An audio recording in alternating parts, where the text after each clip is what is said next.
Okay, so I just finished the first one. This is how it looks.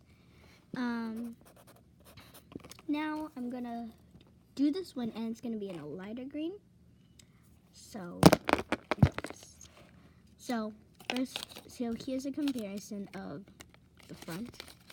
Let's get this.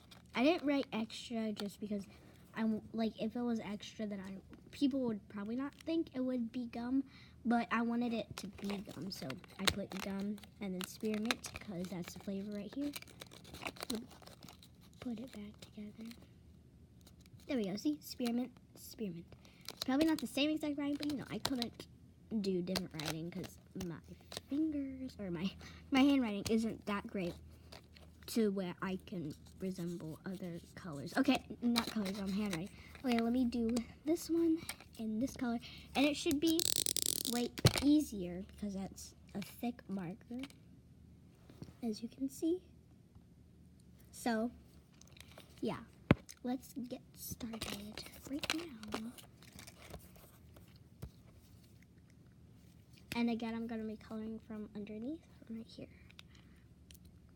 It should probably be the same color, shouldn't it? Whatever. I don't even care. Okay, let's get started.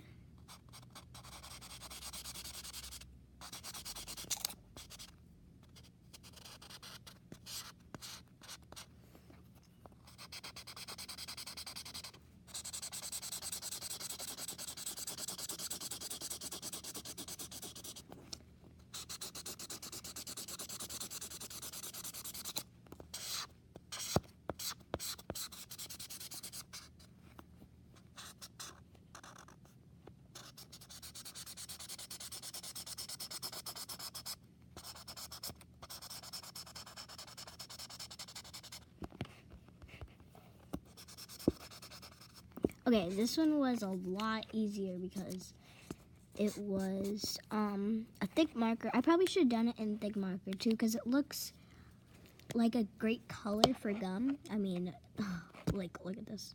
Looks like a really great color for gum. And, I mean, the writing would have showed up better on this. But I guess it doesn't really matter anyways. But, okay. So, let's get back into a different view, or should we just keep it like this? Oh, here it looks like. So it's gonna be back to back. Alright, okay. I don't know if I should keep the view like this. Should I? I guess. Now, what you wanna do is oh no. Well, yeah, sorry about that. Oh, I also forgot. You're gonna need stuffing. I have my stuffing in here. Yeah, let's just switch to a different view because this is really difficult.